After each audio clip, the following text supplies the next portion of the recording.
Hi, my name is Seth. I'll be your nurse practitioner today. I'm going to enter the room, wash my hands. Do I have your permission to record this, put it on YouTube for grading? Mm-hmm. Awesome. We're going to do a musculoskeletal assessment today. Check your muscles, bones, joints. Do you have any trouble with that body system? I do not. All right, good. We'll start with the hands and fingers, and we're looking for nodules. We're looking for redness, infection, swelling, edema. We're looking for symmetry of the hands. We're looking for atrophy if one is smaller than the other. We're going to inspect and palpate the DIP, distal interpharyngeal point, the proximal interpharyngeal point, and the metacarpal pharyngeal point, or joint, not point, joint to all of these on both hands, all 10 fingers, inspecting for all those things listed previously. We're going to flex the fingers, extend the fingers. We're going to abduct by bringing them out, add, AD, bring them in, and ab, AB by spreading them. Very good. We're going to scrunch the fingers, make sure that we can flex and extend all 10 fingers and all of those joints. Looks good. Any problems with that? No. Next, we're going to inspect, palpate the wrist for the same things, nodules, edema, swelling, signs of infection, symmetry, atrophy of the wrist. We're going to extend the wrist, flex the wrist, abduct, adduct. Good. We can go ahead and just hit a full circle here, checking all the different ligaments, and that all works fine. No pain there? No. Then we have the two tests. We have the Tinel's test, which is we would hyperextend the wrist and then expose the ventral surface here. And I'm just going to take it and tap here. Any pain float going down to the distal end of your hand here, in the third, fourth, or fifth fingers, that would indicate a positive Tinel's test and could be a sign for medial nerve damage or carpal tunnel. Do the same thing to this hand, just like we do always. No pain or problem there. Next, we have the Phalen's test. You would push your hands together like so. Put a little bit of force, hold it for about 60 seconds. Any numbness, weakness, tingling, paresthesia, any weakness?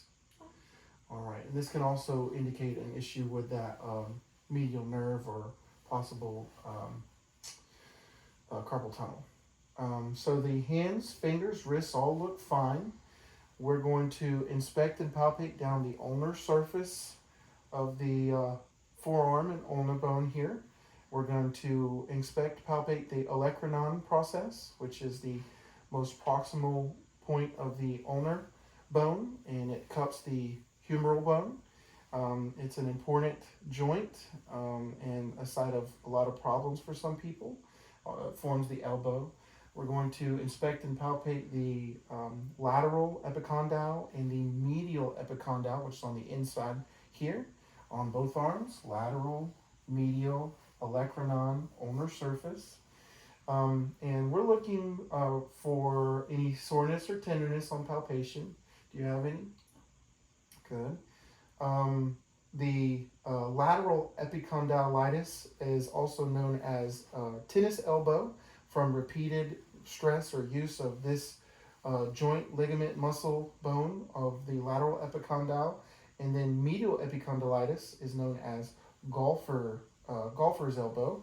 So golfer's elbow for the medial epicondylitis and tennis elbow for lateral epicondylitis. Next, we want to flex the elbows and then extend them.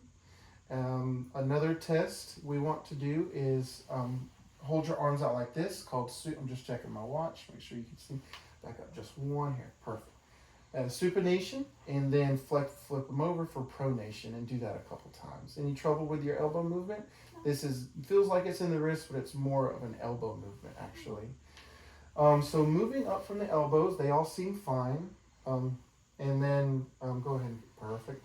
Relax your arms, and we're gonna palpate up to the shoulders now. The acromioclavicular joint here on both sides. We're palpating for, well, first we want to inspect the shoulders, looking for symmetry. They seem of equal rise. One is not lax to the other. We can then palpate the acromioclavicular joint. We want to palpate this bicep notch where the bicep attaches to the deltoid, which is a pretty important connective tissue point of interest. We want to palpate the acromion process, the tubercle of humerus, which is just inferior to the acromioclavicular process, and that's all right in here. We're just palpating these points of interest. The shoulder for the range of motion, go ahead and face just this way, just a hair, so the TV or the camera can see you. And then we want to extend the shoulders straight up, 180 degrees. Excuse me, this is flex the shoulders, and then extend behind your back. Perfect. So flexing is up, extension is behind your back.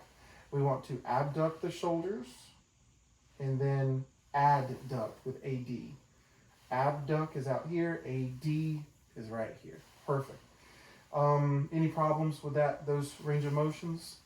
The shoulders also do external rotation, which would be behind your head. Go ahead and push your arms behind your head some.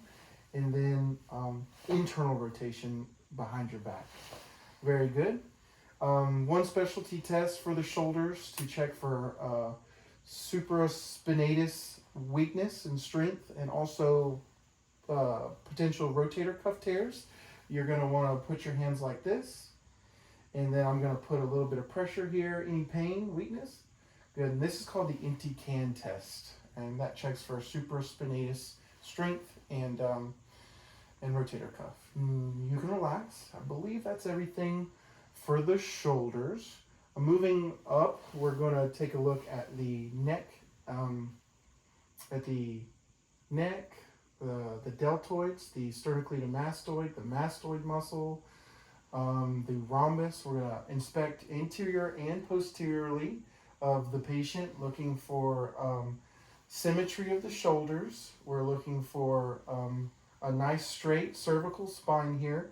We're going to palpate and inspect starting at about C7, which is right here with this bony prominence that we all have at the most inferior portion of our neck, and palpate up the spine, feeling for bony prominences. Any tenderness or anything? No. Good. Palpating the deltoids. We'll palpate the sternocleidomastoid muscle. You can turn back this way. We want to check the flexion of the neck now. So go ahead and flex the neck. Make sure you're facing the camera, please, ma'am. Thank you. Flex the neck down and then extend it as far up as you can. And then we want to check rotation of the neck, left and right. Good. And then we want to check lateral movement by moving your ear to your shoulder, both sides. Your range of motion looks perfectly normal. Do you have any soreness? No. All right. Next, we want to check the jaw muscles. So we're going to check your temporomandibular joint, the TMJ joint. Open your mouth and close it a few times. Good. Checking for any soreness with that. No clicking, no noises, no pain, so that's good. Go ahead and open your mouth against resistance and then close it.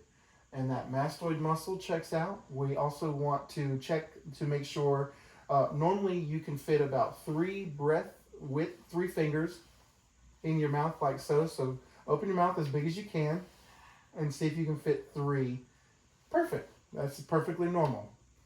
So that is within normal limits. And then next we want to check lateral movement of the jaw. Very good. Everything seems normal there. Any pain with that? No. Okay, so the head and neck seem to be all within normal limits. Next we're going to take a look at your feet and toes. I'm going to move the camera so that, I'm checking my watch here, so that you can see. And I'm going to move this down here. Again, I'm just checking my watch to make sure. All right, good. Step forward just a hair so we can see your feet. Okay, so we're inspecting the feet for swelling, deformity, any calluses, nodules. You'll see edema in the feet, pitting edema. We would just palpate here. Like our ankles and feet is where a lot of fluid collects with our CHFers. No corns, plantar warts, calluses, bunions, symmetry, atrophy, signs of infection. We're looking for all this in the feet. We're also going to check the arch of the feet, looking for plesis. We're looking for a good arch here. We want to make sure that there's no flat feet. This is best observed standing, which you are. Next, we want to check for Morton's neuroma, which is located in between the third and fourth toe here. And we would palpate that nerve, this medial nerve, for tenderness or pain. Do you have any when I palpate that? No. Good. Morton's neuroma. Then we have plantar fasciitis, which is back here, but just in front of the heel. We would palpate that for any pain, and you didn't have any pain with the palpation of the plantar fasciitis area. Next, we want to inspect and palpate the interpharyngeal. The toes are just like the fingers. We have a distal interpharyngeal, proximal interpharyngeal, and then a metatarsal pharyngeal interpharyngeal here instead of a metacarpal as compared to the hand. Then we have the metatarsals that connect it all together. So go ahead, and if you need to hang on to me, you can. Lift one foot up and flex your toes, and then extend them and flex them all the way down. And then invert would be an internal rotation, and then external rotation. And do the same thing with your other one. Flex, extend, internal, external. And while we're at it, go ahead and abduct, fan those fingers out with an ab, and then bring them back together with an ad. AD. And then the other foot, do the same thing, fan. And we already did inversion and exversion. And just like with the wrist, go ahead and hit a 360, checking for pain, soreness, tenderness. Do you have any of those? No. All right. The ankles themselves, another very prominent place for edema and swelling. So we're going to flex it like so, and then extend. And then the other foot, and extend. We want to check the lateral malleolus, which is this prominent bone here on both sides for tenderness, and then the Achilles, which is attached to the gastrocnemius, the calf muscle. Do you have any pain or tenderness on palpation there? No. All right. So the feet and ankles and toes all appear normal. Go ahead and have a seat on, the bed for me. And I'm gonna move this camera back and then check my watch for, make sure you can see everything. That should do. Okay, we've looked at the feet, toes, ankles. Go ahead and lay back for me. Next, we want to take a look at the knee, the ever important knee.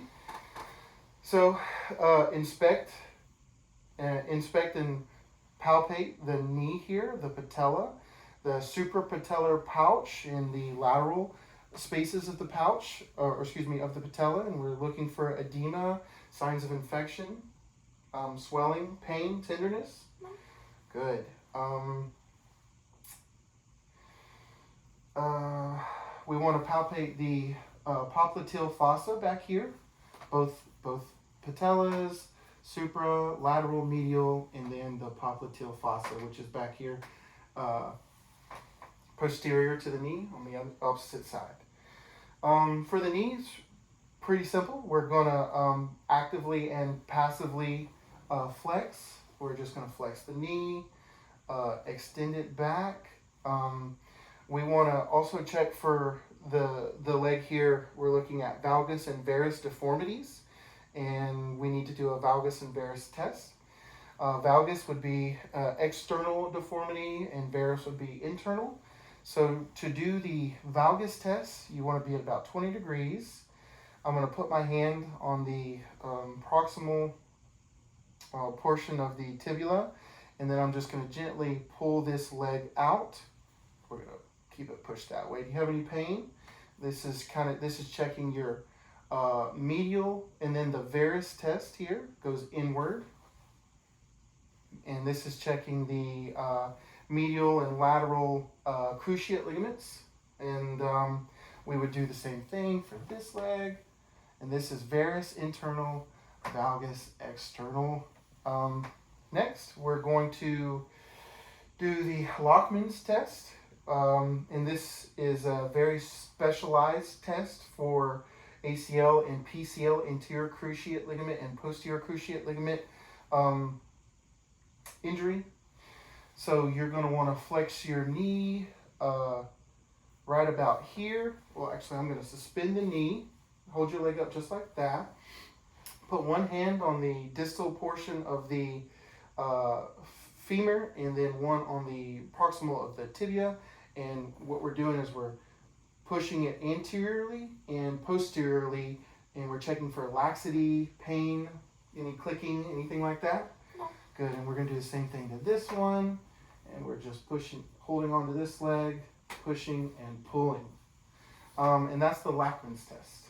The McMurray's test is we're going to extend the leg about so, hold on to the tibia, and then immediately rotate it while extending the leg. So something like this. Any pain there? Good, and we'll do the McMurray's test here. We're immediately rotating and then extending the leg. And that's a knee test. Next, we need to do the anterior and posterior drawer test. So this one, we're going to put your leg at about 90 degrees. I'm going to, again, check my watch to make sure you can see all of this. And I'm going to sit on the foot here to stabilize the dorsal surface of the foot. Can't really see. Would you mind turning that way? I'm so sorry. Just so that the viewers can see. Go ahead and scoot up just a hair. Appreciate it. All right, that'll do. That'll do right there. And then we're gonna sit on the foot here to stabilize it. And then again, we're holding on. We're gonna grab the popliteal fossa with the pads of our fingers and use the thumbs on the tibial surface to pull anteriorly and push posteriorly, checking for ACL, PCL, failure, tear, pain, anything like that. And we would do the same thing to this foot. You can relax this one.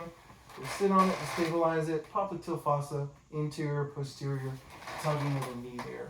Any problems? No. Okay, good. Go ahead and come back this way if you would, ma'am.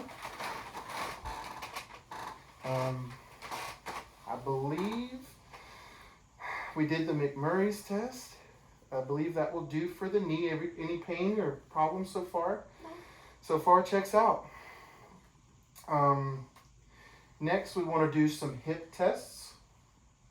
We're looking at the anterior superior iliac spine, which is this bony prominence that sticks up right here in the hips. We're looking at the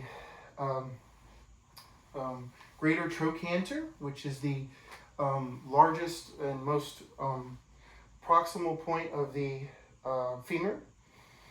And for the hips, we're going to check all of the mobility, range of motion. So for the hip, one at a time, go ahead and flex the hip by bringing this leg up as far as you can. Good, and you can relax it. Flex that one all the way up. Good. And then go ahead and lay on, well, we'll go ahead and abduct it by bringing it out. Good. And then adduct by bringing them, well, adduct would actually mean you need to go over the midline. How far can you go? Keep that leg straight if you would. It doesn't have to go too far. So let me help you. So see if you can do that without my assistance. Go ahead.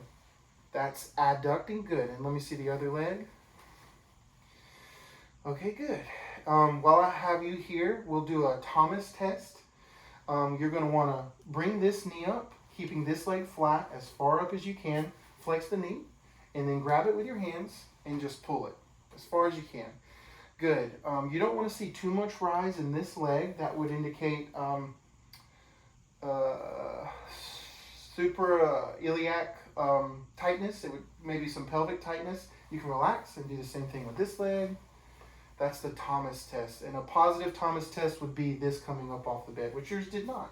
So that's a negative Thomas test. And then we have the Faber test, which we would take the right foot and put it just above the patella, and the provider would push gently on this, and we're looking for pain in the back or hip. Do you have any pain with that? Good. And how about this one? This goes right here. Any pain? Good. So that is a negative Faber test. Now I need you to lay on your stomach for me, please.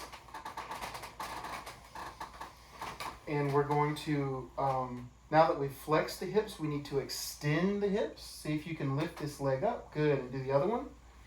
Good. And now lay on one side, either side, but it doesn't matter. And then abduct the leg. Okay, that's pretty good. And then the other side, if you would. Very good. Thank you so much. So the hips seem to be within normal limits. You can roll back over on your back, please. They all seem to be within normal limits. You had no pain with that or discomfort? Okay. I think we can... for the hips, we also want to make sure to check for passive and active internal rotation and external rotation. So the hips can internally rotate and externally rotate with both legs. Any pain? No, everything seems normal there. So flexion, extension, Faber, Thomas, internal, external, abduct, adduct, and I think the hips all seem good. Lastly, we just need to inspect the spine. If you wouldn't mind standing up for me and just face that way for me, ma'am. We're looking at your posture, nice and relaxed. Everything seems normal. The shoulders are symmetrical. The iliac crest is symmetrical. We can't show it on video, but we would inspect the folds under the buttocks for symmetry. We're to extend the spine. Go ahead and bend over, keeping your legs straight, nice and easy. Stay just like that. I'm going to palpate. Excellent. Feeling for bony prominences, looking for symmetry of the back. Are you hurting when you do that? Any hurt down here, and it could be sciatica in your thighs or anything? Okay, go ahead and stand back up. You can now flex the back by doing like this. Perfect. Now try doing it without your hands. I just want to see. Oh, okay, perfect. So that's good. That's good flexion and extension. Looking at the back, we want to keep in mind to palpate. Scapulas seem normal. The shoulders are normal. We've already talked about the iliac crest. The anterior superior iliac spine is all good. We also, with the back, can percuss using the ulnar surface of our fist. So we're just going to percuss right down the spine. Any tenderness, any pain? No. All right, very good. Lastly, for the spine, we want to check your rotation. Or we'll first actually go ahead and lean over for me one side, lean back the other side. We're looking at an equal degree of lean or lateral movement, so that's good. We want to rotate at your hips just like so. Awesome. Any pain, discomfort? No. All right.